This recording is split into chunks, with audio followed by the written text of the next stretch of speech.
Nah, selanjutnya yaitu very high frequency dan ultra high frequency. Nah, mungkin Mas Dery nih yang biasanya ya Mas monitoring VHF dan UHF. Boleh dijelasin Mas Dery apa sih monitoring VHF dan UHF itu serta karakteristiknya tuh gimana? Siap, terima kasih Mbak Michelle. Oke sekali. Tadi kan juga sudah dijelaskan oleh Ibu Elvina ya terkait karakteristik frekuensi dari rendah sampai dengan yang tinggi nih. Nah sekarang VHF dan UHF lebih ke bedanya aja.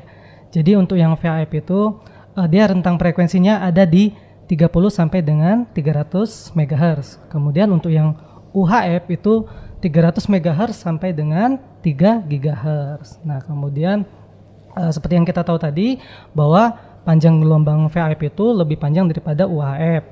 Kemudian jangkauannya pun lebih jauh daripada UHF. Nah, kemudian yang sudah disebutkan juga tadi bahwa dimensi antena pun lebih besar daripada UHF gitu.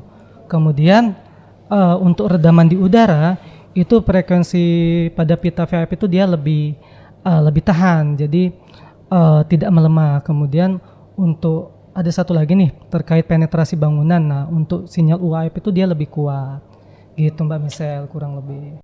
Nah udah dijelasin tuh tadi ya sekali frekuensi bedanya antara karakteristik VHF dan UHF. Sekarang mau nanya lagi nih ke Mas Dery. Aduh nanya banyak banget ya Mas. Nanya mulus ya. Maaf ya Mas. Nah lanjut lagi, aku mau nanya penggunanya ya Mas. Pasti kan di pita itu ada pita yang berbeda, karakteristiknya juga beda. Boleh dong dijelasin ke sekali frekuensi penggunanya itu siapa aja di masing-masing pita. Oke siap.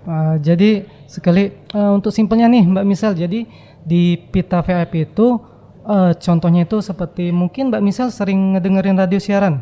Masih sering nggak? Masih sih, kadang-kadang aja. Nah itu, jadi radio siaran FM itu merupakan salah satu penggunaan jadi frekuensinya di pita VHF.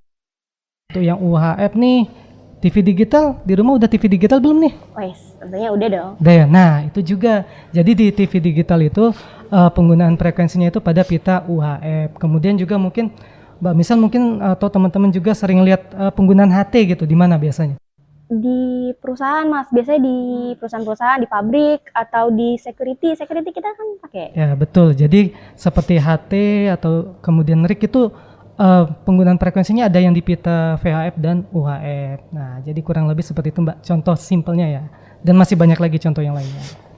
Oke, makasih banyak ya Mas Dery atas jawabannya. Nah, jadi gitu sekali frekuensi, kita udah bahas nih mulai dari medium frekuensi, high frekuensi, very high frekuensi, sampai ultra high frekuensi. Nah, kita bakal geser nih ke kegiatan berikutnya. Mungkin di sini yang belum ditanya Mbak Ratna ya. Mbak Ratna kan sebagai PIC monitoring rutin mara bahaya ya Mbak. Namanya aja mara bahaya, serius banget Mbak. Kira-kira itu monitoring apa sih Mbak? Boleh dijelasin ke sekali frekuensi? Terima kasih Mbak Misal. Sangat mara bahaya ya dan sangat sensitif sekali ya. Jadi pita frekuensi mara bahaya ini sekelik frekuensi dan infrastruktur digital sering juga kita sebut dengan distress frequencies. Merupakan saluran radio khusus yang dialokasikan secara internasional untuk berkomunikasi darurat. Jadi pita frekuensi mara bahaya ini sangat dikhususkan ya dari ITU untuk komunikasi darurat digunakan oleh kapal, pesawat maupun stasiun pantai yang ada di darat untuk mengirimkan sinyal bahaya, urgensi atau keselamatan ketika mereka menghadapi situasi yang tidak diinginkan tentunya ya. Jadi yang bisa mengancam jiwa dan membutuhkan pertolongan segera Mbak Misal. Nah ini juga diatur oleh ITU seperti yang dijelasin Bu Vina tadi. Memastikan agar penggunaannya di seluruh dunia untuk komunikasi mara bahaya ini benar-benar efektif dan mudah untuk digunakan dalam situasi darurat. Contohnya misalnya untuk komunikasi navigasi udara ya Mbak Misal ya, yang digunakan oleh pilot dengan ATC ketika mereka mau lepas landas atau mau landing atau mungkin sedang berada di udara butuh untuk informasi gitu ya. Jadi komunikasi ini sangat dibutuhkan. Gusan 2000 we are higher to 3005. Karakal 11 3500 approve report over Gusan. 3500 approve Karakal over Gusan. Karakal 11. Nah, misalnya kita tidak menjaga nih pita frekuensi mara bahaya ini sewaktu-waktu. Misalnya ada kejadian ya, pengalaman dulu 2019 itu komunikasi antara pilot dengan ATC itu terganggu oleh siaran radio FM yang jelasin Mas Dery tadi. Jadi pilot di udara itu mendengarnya malah kok ada suara nyanyi-nyanyi dangdut gitu, padahal kan mungkin butuh koordinasi untuk landing gitu kan, atau butuh cuaca buruk di udara kan harus koordinasi dengan ATC. Jadi itu sangat berbahaya jika kita sembarangan menggunakan pita frekuensi mara bahaya, apalagi untuk hal-hal yang sangat vital ya, penerbangan maupun untuk maritim gitu. Nah, pita frekuensi mara bahaya ini memiliki fungsi yang vital, yaitu yang pertama menjadi saluran komunikasi utama ketika terjadinya kondisi darurat seperti kondisi yang saya ceritakan tadi. Selanjutnya bisa untuk memungkinkan adanya koordinasi ketika adanya bencana mara bahaya atau butuh penyelamatan ya ketika ada kejadian gitu. Dan selanjutnya itu juga untuk menjamin komunikasi yang bebas gangguan, sehingga ketika digunakan sewaktu-waktu itu bisa tidak terganggu gitu ya, bisa clear gitu digunakan. Beberapa pita frekuensi yang bisa digunakan untuk komunikasi mara bahaya itu ada di pita MF, biasanya digunakan oleh Sistem Global Maritime Distress and Safety System. Di pita VHF juga ada, dan itu di kanal 16 dan kanal 17. Biasanya itu mungkin digunakan untuk maritim ya Bu Vin ya. Dan kebetulan juga nih kemarin sedikit terganggu di kanal 16-nya. Jadi kan antara kapal dengan stasiun pantai sulit untuk berkomunikasi ya Bu ya. Mudah-mudahan sih segera terselesaikan dan kembali clear ya untuk kanal 16. Ada tidak? Agen ya. Kita setir berlaku 0833. Kilometer. Tengko berapa ya? Tengko berapa?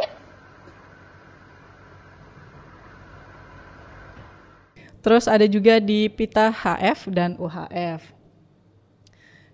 Ada juga di pita 121,5 MHz yang digunakan untuk frekuensi darurat penerbangan internasional.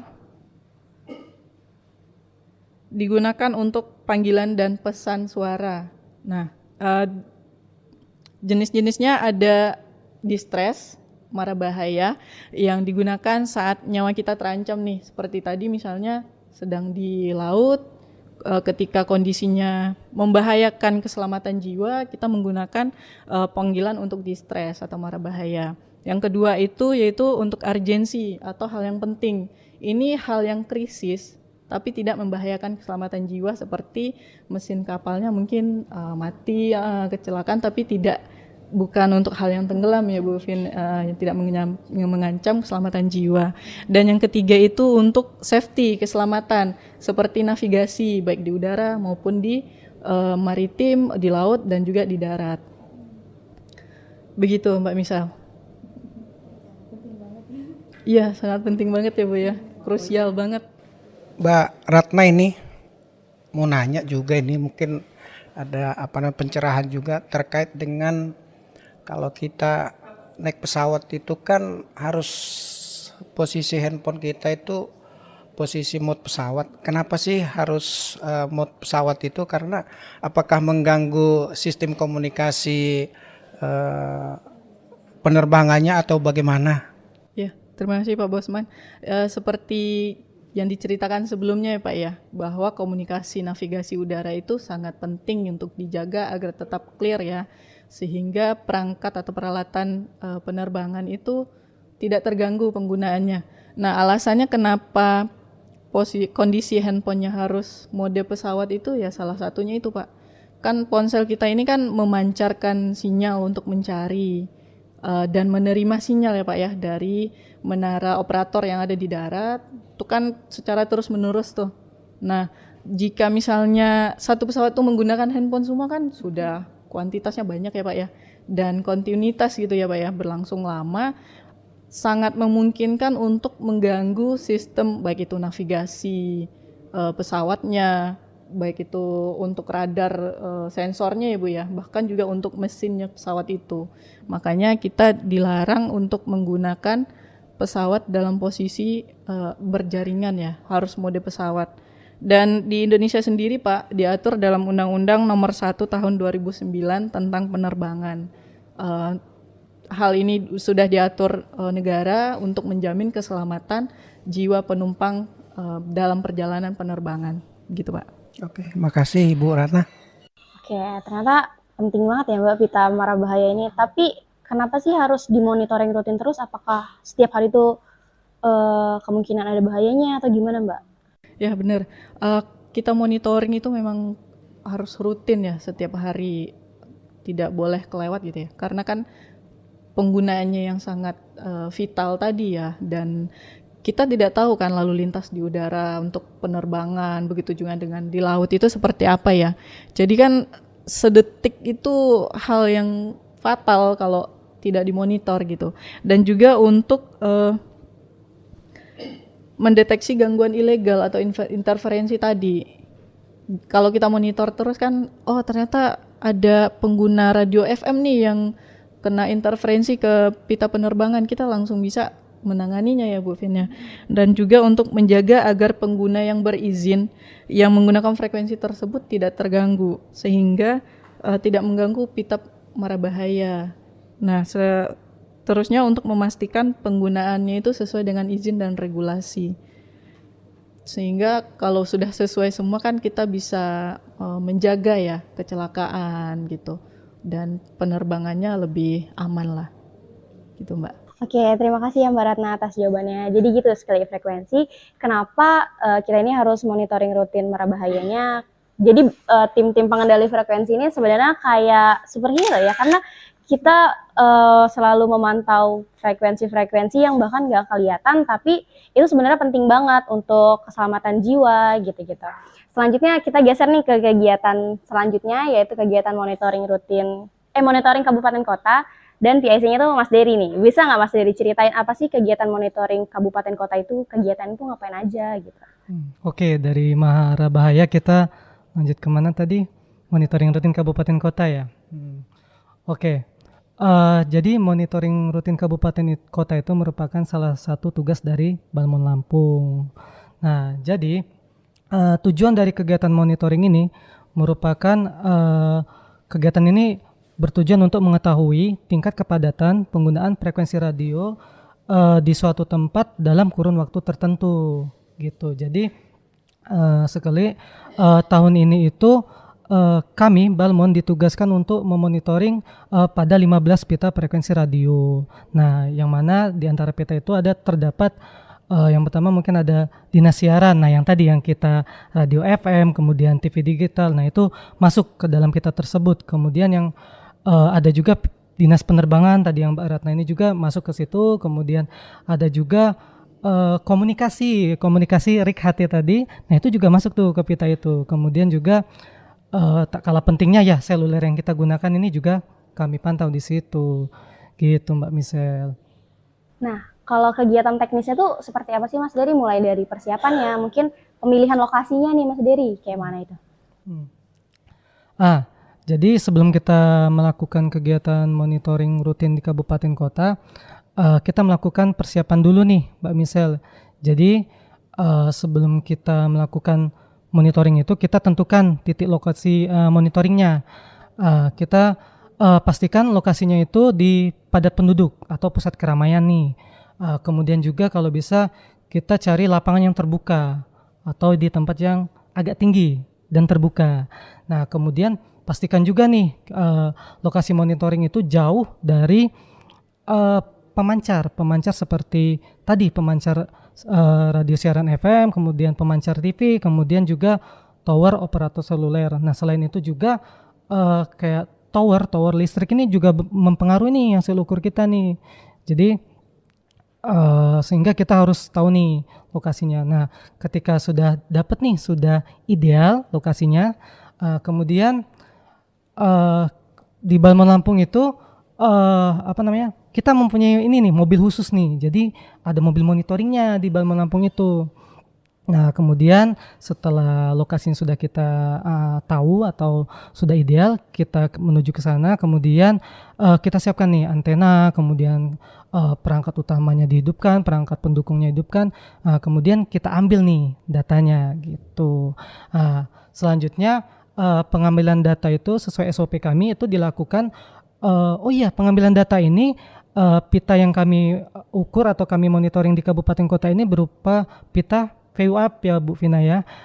Gitu. Kemudian setelah pengambilan data dilakukan selama 2 jam 10 menit, kemudian kita lakukan pengolahan data.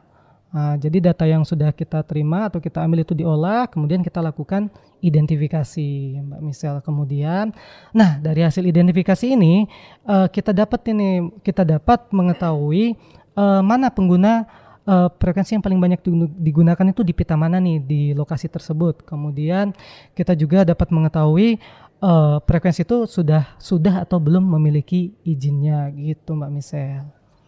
Oke Mas Dery. Nah selanjutnya mau nanya lagi nih Mas Dery. Kayaknya kan dari monitoring kabupaten kota itu berarti seru banget ya Mas Dery. Kita mengunjungi 15 kabupaten kota yang ada di Lampung. Itu benar nggak Mas Dery? Dan kalau gitu ceritain dong keseruannya apa dari kegiatan tersebut. Iya, ya betul. Ya seru nggak Mbak Vina, Mbak Ratna dan Pak Bosman, seru ya. Jadi di Lampung itu ada 15 kabupaten kota, sama nih 15 pita frekuensi, 15 kabupaten kota nih. Jadi keseruannya itu ya perjalanan kan kita kadang melewati naik turun nih. Kalau di Lampung itu konturnya naik turun, jadi kita dapat menikmati dari gunung hingga pantai gitu. Kemudian selain itu kita kan jarang nih keluar jauh nih, jadi kita juga dapat berkunjung ke tempat yang jarang kita kunjungi nih. Kemudian kita juga nggak mungkin kan kita selama 2 jam 10 menit itu kita cuman ngeliatin layar tok. Jadi kita juga mungkin ada orang di sekitar kita ya, mungkin kita berinteraksi dengan orang baru nih atau hal baru. Kemudian tim juga semakin solid. Jadi susah senangnya di lapangan itu ya dirasakan oleh tim. Kemudian sharing sedikit nih. Jadi di arah Lampung bagian barat nih, kami tuh juga kadang ngelewatin hutan kawasan nih.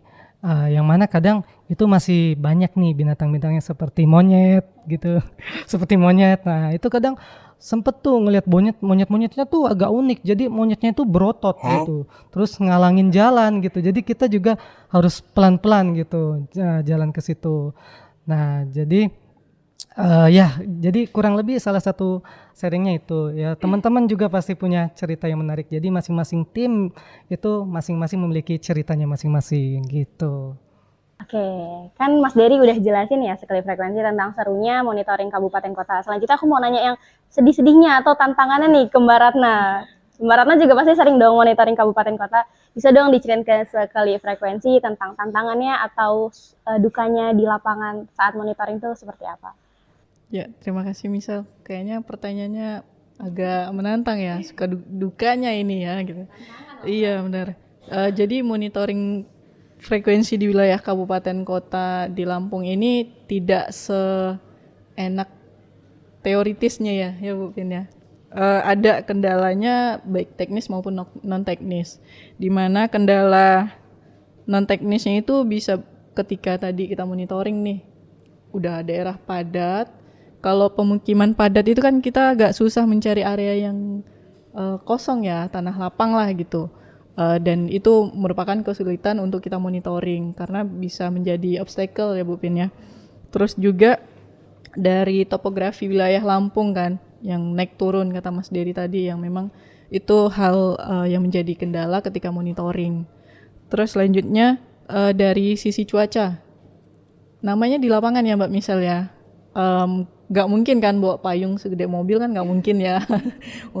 Jadi pas monitoring itu bisa jadi lagi panas, tahu-tahu hujan gitu. Jadi untuk monitoring itu agak terganggu untuk ke hasil ukurnya ya Bu, bisa menjadi noise atau interferensi ya Bu, ya tidak valid. Nah selain itu ada juga gangguan teknisnya, yaitu interferensi dari sumber yang tidak dikenal. Namanya tadi juga kan banyak padat penduduk ya Mbak misalnya. Jadi ketika kita monitoring itu ada pancaran yang memang kita tidak tahu nih. Setelah dimonitoring, diidentifikasi seperti Mas Dery tadi, kita belum tahu legalitasnya apa. Nah itu menjadi kendala yang teknis karena kan cakupannya lumayan luas ya untuk wilayah yang kita monitoring itu. Terus juga banyaknya HT atau pemancar ilegal. Nah ini sama seperti yang pengguna tadi, pengguna ilegal sebelumnya, itu juga menjadi salah satu kendala teknis lah. Terus juga kesulitan kita untuk men-tracking. Kita udah temu nih misalnya ada pengguna yang legalitasnya tidak ada atau ilegal gitu. Nah sedangkan penggunanya itu misalnya HT yang tidak transmit secara terus-menerus. Jadi ketika kita follow up atau menindaklanjutinya itu untuk mencarinya kita kesusahan. Paling itu bisa diatasi biasanya ya kita agak muter area situ agak lama ya Bu ya. Kan tidak secepat itulah intinya gitu. Nah terus juga selain dari kendala teknis dan non teknis tadi, ada beberapa ketidakseruan ya Mbak misalnya. Ya, ketidakseruan atau dukanya lah di lapangan itu ya namanya kita juga bekerja di alam, banyak hal tak terduga. Pernah waktu itu kalau nggak salah satu tim sama Pak Bosman ya Pak ya, kami mengunjungi BTS gitu. Jadi perjalanannya itu ya naik gunung, turuni lembah gitu kan. Tapi ketemu pantai untungnya agak refresh. Nah perjalanannya itu memang sangat-sangat menantang yang dimana aksesnya itu ya karena kita jarang menemukan kondisi kayak gitu ya. Itu hal yang perjalanan yang berat gitu. Karena jalannya berbatu, tanah, belum ada aspal gitu. Jadi kita jadi tahu oh ternyata ada kondisi kayak gini. Itu menjadi tantangan untuk kita gitu. Dan bahkan juga imbasnya karena akses yang kurang bagus kayak gitu, dukanya ya makan siang bisa jadi makan malam, mundur lah gitu. Cuman itu sebenarnya hal-hal yang bisa menjadi tantangan yang bisa lebih asik lagi ya, bisa diakalin mungkin perbekalannya lebih dipersiapkan apalagi untuk perut ya Bu Pin ya. Kalau perut bermasalah kan pekerjaan di lapangan pasti tidak bisa gitu Mbak Misal. Oke, makasih ya Mbak Ratna sharing tentang dukanya. Mas Dery tadi sharing tentang sukanya. Nah, selanjutnya kalau ditemukan nih hasil monitoringnya ternyata ilegal. Langkah selanjutnya yang dari tim Balmon itu apa Pak Bosman? Baik Mbak Michelle, terima kasih. Ini pertanyaan yang cukup bagus ini. Baik sahabat frekuensi dan inspektur digital, setiap kegiatan itu memang ada outputnya. Jadi ketika dalam pelaksanaan kegiatan monitoring ditemukan pelanggaran, baik itu pelanggaran parameter teknis, tidak sesuai dengan peruntukannya, ataupun tanpa izin yang disebut dengan ilegal, maka tim Balmon itu ada beberapa dasar hukum ini yang perlu kita perhatikan. Yang pertama itu PP 28 tahun 2025 tentang penyelenggaraan perizinan berusaha berbasis risiko. Jadi setiap pengguna frekuensi itu harus ada izin stasiun radionya. Yang kedua, Peraturan Menteri Kominfo nomor 7 tahun 2021 tentang penggunaan spektrum frekuensi. Berarti kalau kita menggunakan frekuensi radio yang harus ada izin stasiun radionya yaitu dari Kementerian Komunikasi dan Digital. Yang ketiga, Peraturan Menteri Kominfo nomor 9 tahun 2023 tentang petunjuk pelaksanaan penetapan tarif dan penerimaan negara bukan pajak yang berlaku pada sektor sumber daya dan perangkat pos dan telekomunikasi, di mana hasil dari kita monitoring di lapangan itu kalau tidak ada ISR-nya akan kita lakukan kena denda, yaitu tadi dibayarkan melalui bank dan masuk ke rekening negara, kas negara. Yang selanjutnya Perdirjen nomor SDPPI nomor 3 tahun 2004 tentang cara pembinaan, pengawasan dan pengenaan sanksi. Ya, pengguna frekuensi itu harus kita bina, kita arahkan kalau dia tidak ada izinnya, kita arahkan supaya mengurus izin. Dan kita awasi dalam arti pengguna frekuensi yang sudah punya ISR kita awasin juga bahwa penggunanya itu harus sesuai dengan izin yang frekuensi yang ada di izinnya. Jadi tidak boleh melebar ataupun bergeser, harus sesuai dengan izin stasiun yang mereka pakai. Setelah dilakukan monitoring ini terdapat ada tidak sesuai dengan peruntukannya, tidak ada ISR-nya, tim Balmon Lampung itu bisa melakukan penghentian pancaran atau meng-off-kan perangkat yang digunakan. Pengguna frekuensi yang melanggar tersebut kemudian bisa juga kita lakukan penyegelan di tempat, bahkan juga kita bisa bawa ke kantor, tergantung situasi di lapangan. Kalau di lapangannya kira-kira agak sulit kita kasih pengertian, ya kita segel di situ dan kita titipkan ke pengguna frekuensi tersebut. Nah dari situ nanti kita lakukan klarifikasi, kita panggil dia ke kantor, kita lakukan pembinaan juga. Kalau dia memang mau ngurus izin, ya kita kasih solusi, nanti kita arahkan ke bagian pelayanan kita yang ada di kantor. Nanti bagian pelayanan akan membantu mereka untuk pengurusan izinnya, yaitu yang ada di kantor Balai Monitor Spektrum Frekuensi Radio Lampung. Demikian kira-kira Mbak Michelle. Oke, terima kasih ya Pak Bosman. Jadi udah detail banget ya sekali frekuensi. Apa sih imbasnya kalau kita pakai frekuensi tapi nggak ada izinnya? Nah, baiknya kita itu harus memiliki izin stasiun radio atau ISR ya teman-teman. Nah, sebelum masuk ke pertanyaan yang terakhir nih, aku mau langsung aja nih ke pertanyaan ke Bu Vina, yaitu apa sih Bu peran dari masyarakat itu supaya mereka tuh aware terhadap penggunaan spektrum frekuensi radio yang berizin ini? Jadi mungkin sebelum ke peran masyarakat terhadap ini ya, spektrum frekuensi radio, kesimpulan dikit kali ya dari obrolan kita ini, jadi tentang manfaat kegiatan Balmon ini, manfaat monitoring spektrum frekuensi bagi masyarakat. Jadi apa yang kita lakukan pengendali frekuensi radio di Balmon di seluruh Indonesia ini adalah untuk menjaga spektrum frekuensi radio, karena ini infrastruktur digital yang menjadi utamanya dalam kehidupan digital. Nah, selain itu juga untuk melindungi masyarakat, jadi biar komunikasinya tadi tetap terjaga bagus dan juga layanan datanya juga bisa stabil dengan koneksi yang baik dan bermanfaat gitu. Jadi mungkin saya perlu kasih ada beberapa contoh nih manfaat besar bagi masyarakat. Mungkin kalau masyarakat memang nggak bisa mendapat informasi terlalu ini ya, nggak sampai ke masyarakat, cuman ini mungkin salah satu bentuk kita sosialisasiin. Jadi salah satu peran dari Balmon itu bagi masyarakat ini. Jadi kami pernah menangani kasus ini kondisi masyarakat menggunakan sinyal seluler. Di sinyal seluler di suatu lokasi itu sinyalnya itu sebenarnya bagus, tapi tidak bisa dipakai buat nelpon dan internetan. Jadi di area situ sebenarnya dari sistem operator seluler juga dia udah ada performa jaringan. Mungkin misalnya di BTS itu kok turun ya, dan juga ada aduan-aduan dari masyarakat.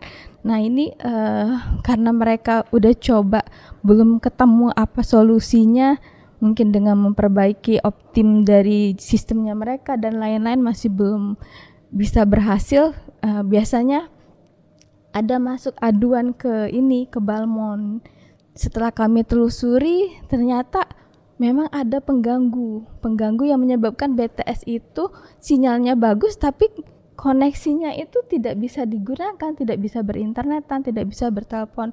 Nah ini kalau yang dialami Balmon Lampung itu pernah karena digunakan oleh masyarakat situ ada pakai repeater. Tadi mungkin karena sinyalnya jelek untuk operator yang lain jelek, jadi dia pakai repeater. Nah ini repeater dia ini kan pitanya lebar, jadi ternyata mengganggu ke operator-operator seluler lainnya. Dan yang untung satu rumah, tapi masyarakat yang lainnya itu jadi tidak bisa mengakses. Nah ini salah satu bentuknya Balmond melakukan penghentian pancaran tadi terhadap repeater ilegal tersebut. Sebenarnya repeater itu bisa dipakai tapi setelah koordinasi dengan operator seluler, jadi dipakaikan filter, jadi nggak ganggu ke opsel yang lain. Nah ini ada contoh yang lain juga, ternyata ada penggunaan cordless phone, telepon tanpa kabel, tapi ini karena zaman online sekarang ya, jadi bisa beli perangkat dari luar negeri. Ternyata itu dia berstandar Amerika, padahal pengaturan frekuensinya beda dengan Indonesia. Ketika dipakai di Indonesia, cordless phone-nya ini mengganggu ke uplink salah satu operator seluler. Nah ini juga kita hentikan sehingga masyarakat bisa kembali normal komunikasinya, baik berinternetan ataupun telepon. Atau ada contoh lain lagi itu ketika kami monitoring pita unlicensed ya di 5,8 ini, karena berdekatan dengan frekuensinya radar BMKG, ini kadang BMKG ini terganggu oleh pengguna-pengguna seperti ISP dan lain-lain. Nah ini dampaknya itu ketika terganggu, dia tidak bisa membaca kondisi cuaca dengan real time. Ini tentunya merugikan masyarakat juga ya. Jadi masyarakat tidak dapat mendapatkan informasi peringatan dini cuaca itu. Jadi kami melakukan pencarian sumber pancaran ketika sudah tidak ada lagi yang mengganggu, pembacaan dari observer dari BMKG itu udah bisa lebih jelas lagi gitu. Nah tadi peran masyarakat tadi ya Mbak Misal, bisa dengan mencari tahu mungkin ya dari penggunaan frekuensi dari mungkin di keluarganya masing-masing atau orang-orang terdekat, apakah masih ada yang belum ber-ISR gitu. Kemudian jika memang sudah ada, mungkin bisa dicek-cek juga apakah penggunaan frekuensinya itu sesuai dengan izin, karena kadang dia pakai izinnya di berapa, pakainya di berapa, nggak sesuai. Dan juga bisa mematuhi persyaratan parameter-parameter teknis yang tercantum di izinnya, serta menggunakan alat atau perangkat yang bersertifikat, sehingga kalau udah bersertifikat itu uji radiasinya itu udah aman untuk digunakan. Jadi mungkin itu ya yang bisa dilakukan oleh masyarakat. Terima kasih Bu Vina jawabannya. Wah, keren banget ya teman-teman. Jadi kita makin tahu nih bahwa kegiatan monitoring itu bukan sekedar kegiatan teknis saja, tapi menjadi bagian penting untuk menjaga kelancaran komunikasi untuk kita semua. Terima kasih banyak ini untuk para narasumber kita yang keren-keren banget, Bu Vina, Pak Bosman, Mas Dery, Mbak Ratna. Terima kasih juga untuk Sekali Frekuensi dan Infrastruktur Digital yang sudah nonton podcast ini dari awal sampai akhir. Kami undur diri, mohon maaf apabila terdapat kesalahan dalam pengucapan, dalam penyampaian, dan sampai jumpa di episode berikutnya. Bye!